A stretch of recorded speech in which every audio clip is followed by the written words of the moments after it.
ज्ञान यज्ञ की इस अनोखी कक्षा में आपका स्वागत है। मैं हूं आरती। चलिए शुरू करते हैं आज का अध्याय।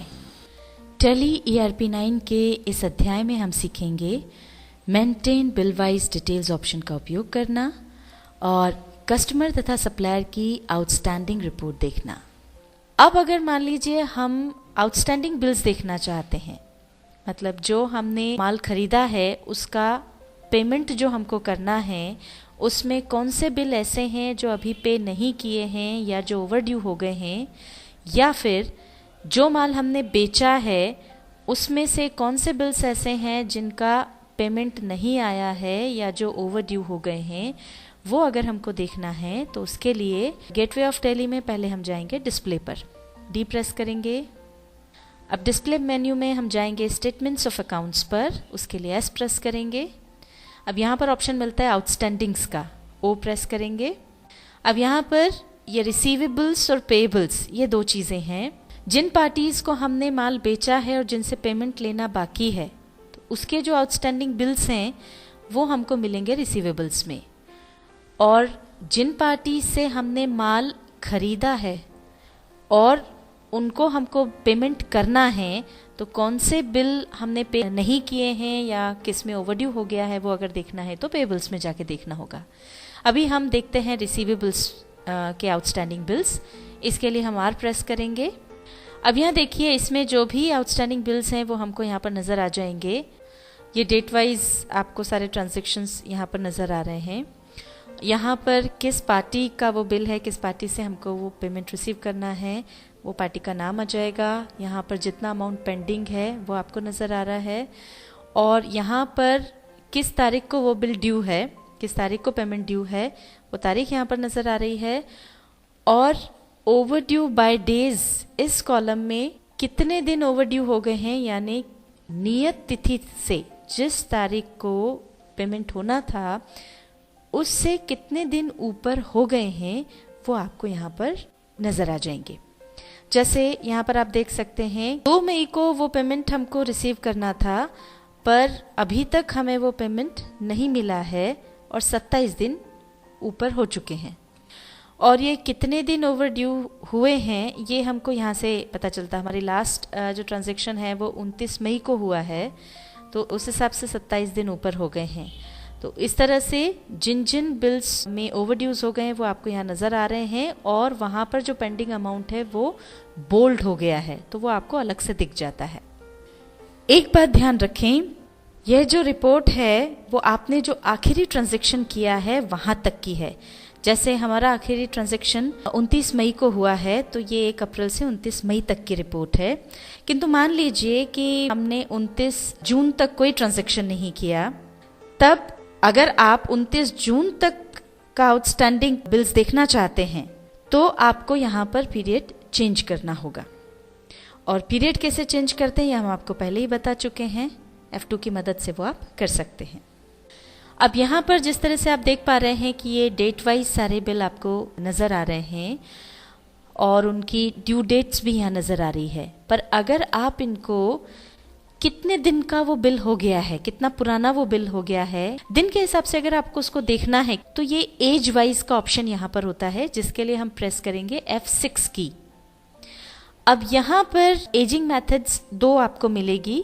एजिंग बाय बिल डेट अगर हम चुनते हैं तो जिस दिन का बिल है उससे लेकर के जो हमारे लास्ट ट्रांजैक्शन की डेट है उस तक कितने दिन हो चुके हैं ये हमको पता चल जाएगा।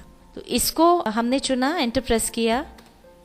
यहाँ पर ये देखिए अलग अलग टाइम पीरियड्स हैं, ये हमने सेलेक्ट किए हैं, जैसे 0 से 15, 15 से 30। ये आप अपने हिसाब से चुन सकते हैं। अगर आपको ये बदलना हो तो बदल भी सकते हैं। 15 की जगह मान लो हमने 20 ले लिया, फिर 20 से 25 ले लिया, 25 से 30 ले लिया, 30 से 45 ले लिया। इस तरह से ही आप अपने हिसाब से चुन सकते हैं। फिर इसको एक्सेप्ट कर लें। अब ये देखिए जो हमने लिमिट्स चुनी थी वो यहाँ पर आ गई हैं। 0 से 20 दिन, 20 से 25 दिन, 25 से 30 दिन, इसी तरह से इससे आगे भी 30 से 45 दिन और 45 से ऊपर जिन बिल्स को दिन हो गए हैं वो ऐसे अलग अलग कॉलम्स में हमको यहाँ पर नजर आएंगे।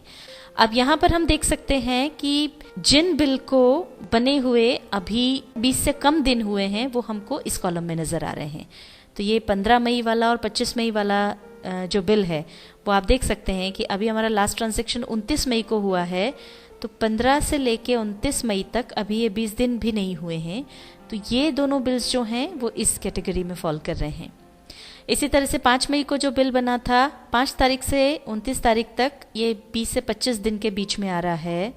इसी तरह से 3 मई को जो बिल बना है वो 25 से 30 दिन वाली कैटेगरी में आ रहा है। आगे जब हम बढ़ते हैं तो ऐसे बिल जो 30 से 45 दिन के अंदर होंगे वो यहाँ पर दिखाई पड़ेंगे, पर चूंकि हमारे पास ऐसे कोई बिल है नहीं इसलिए यहाँ पर कुछ दिखाई नहीं पड़ रहा है। और ऐसे बिल जिनको बने हुए 45 दिन से ऊपर हो चुके हैं वो देखिए वो आपको सारे यहाँ पर नजर आ रहे हैं। तो ये 2 तारीख से लेकर के 9 अप्रैल तक के जो बिल हैं उन सबको 45 दिन से ऊपर हो चुके हैं। तो इस सिस्टम में या इस एजिंग मेथड में जिस तारीख को बिल बना है उससे लेकर के लास्ट ट्रांजैक्शन तक कितने दिन हो चुके हैं वो हमको पता चलता है। अब मान लीजिए हम ये जानना चाहते हैं कि कितने दिनों में किस पार्टी से हमें पैसा आने वाला है, कितना पैसा आने वाला है, तो उसके लिए हमको दूसरी मेथड देखना होगी। इसके लिए वापस हम एज वाइज पे जाएंगे, F6 प्रेस करेंगे। ये तो थी एजिंग बाय बिल डेट। अब दूसरी है एजिंग बाय ड्यू डेट, ये हमारे ज्यादा काम की होती है। एंटर प्रेस करेंगे। यहां पर भी हमने उसी तरह से डेज की लिमिट बना ली है, इसको एक्सेप्ट कर लेंगे। अब आप यहां देख सकते हैं कि इसी तरह की लिमिट्स यहां पर भी आ गई है, पर ये बिल डेट से शुरू ना होकर के ये बिल पे करने की जो ड्यू डेट है वहां से शुरू हो रही है। यानी जो भी ड्यू डेट थी, ड्यू डेट से 20 दिन के अंदर अंदर के जो बिल्स हैं वो हमको यहाँ पर नजर आ रहे हैं। इसका मतलब ये है कि 20 दिनों के अंदर अंदर इतना पैसा जो है वो हमारे पास आ जाएगा, हम इतना पैसा रिसीव कर लेंगे 49,000। 20 से 25 दिनों के अंदर फिर जो अमाउंट हमको रिसीव होने वाला है वो यहाँ पर आपको नजर आ रहा है। 25 से 30 दिन के अंदर फिर हमको ये 3300 रुपए का अमाउंट जो है वो हमको मिलेगा या ये हम रिसीव करेंगे।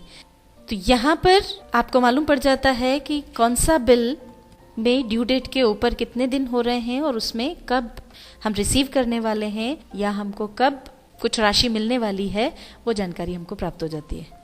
अब ये तो हमको जानकारी मिल रही है उन बिल्स की जिसमें हमको पेमेंट रिसीव करना है। अब मान लीजिए आपको उन बिल्स की जानकारी चाहिए जिनमें आपको पेमेंट करना है, तो वो भी आप यहीं से कर सकते हैं। उसके लिए यहाँ पर ऑप्शन है पे बिल का, F4 उसके लिए हम शॉर्टकट की प्रेस करेंगे। तो अब ये देखिए ये पेबल जो आउटस्टैंडिंग बिल्स हैं उनकी लिस्ट यहाँ पर आ गई है और यहाँ पर अब आपको पता चल जाता है टोटल अमाउंट जो पेंडिंग है जो हमको पे करना है वो है 57,300, जिसमें से 20 दिन के अंदर जो हमको राशि जुटानी है वो 26,700 की। फिर 20 से 25 दिन के अंदर हमको 24,600 का पेमेंट करना है। इस तरह हम आउटस्टैंडिंग रिपोर्ट की सहायता से यह देख सकते हैं कि हमें कब कितना पेमेंट प्राप्त होने की संभावना है और कब हमें कितना भुगतान करना होगा, और इस प्रकार हम एक संतुलन बना सकते हैं। अब यहाँ पर जैसे बिल्स पेबल में हम देख पा रहे हैं कि जितनी भी पार्टीज को हमको पेमेंट करना है वो सारी की सारी पार्टीज की लिस्ट यहाँ पर आ जाती है। उसी तरह से हमने रिसीवेबल्स में भी देखा था कि जितनी भी पार्टीज से हमें पेमेंट लेना है उन सबकी लिस्ट यहाँ पर आ जाती है। पर मान लीजिए हम किसी एक पर्टिकुलर पार्टी के आउटस्टैंडिंग रिपोर्ट देखना चाहते हैं। मान लीजिए कस्टमर ए से हमको कितना पेमेंट लेना है और कितना बाकी है, ओवरड्यू कितना हो गया है, कौन कौन से बिल आउटस्टैंडिंग है, ये सारा हम देखना चाहते हैं किसी एक ही कस्टमर के बारे में। तो उसको देखने के लिए हमको उसका लेजर देखना होगा। इसके लिए यहाँ से हम बाहर हो जाते हैं एस्केप की दबा करके, और यहाँ पर अब हम आएंगे लेजर पर, L प्रेस करेंगे। इसमें हमको कस्टमर ए का लेजर देखना है तो हम इसको चूज करके एंटर प्रेस करेंगे। अब ये यहाँ देखिए लेजर आउटस्टैंडिंग्स में आपको पता चल जाएगा कि भाई ये ट्रांजैक्शन कौन सी तारीख को हुए थे, रेफरेंस नंबर क्या है, पेंडिंग अमाउंट क्या है, किस किस तारीख को वो बिल ड्यू हैं, और अगर ओवर ड्यू हुआ है तो कितने दिन ऊपर निकल गए हैं। ये सारी इन्फॉर्मेशन आपको यहाँ से मिल जाती है। और जिस तरह से हमने अभी आपको एजवाइज ऑप्शन का उपयोग करना बताया था, इस ऑप्शन को आप यहाँ पर भी यूज़ कर सकते हैं। टैली ERP 9 के इस अध्याय में हमने सीखा maintain bill wise details option का उपयोग करना और कस्टमर तथा सप्लायर की आउटस्टैंडिंग रिपोर्ट देखना।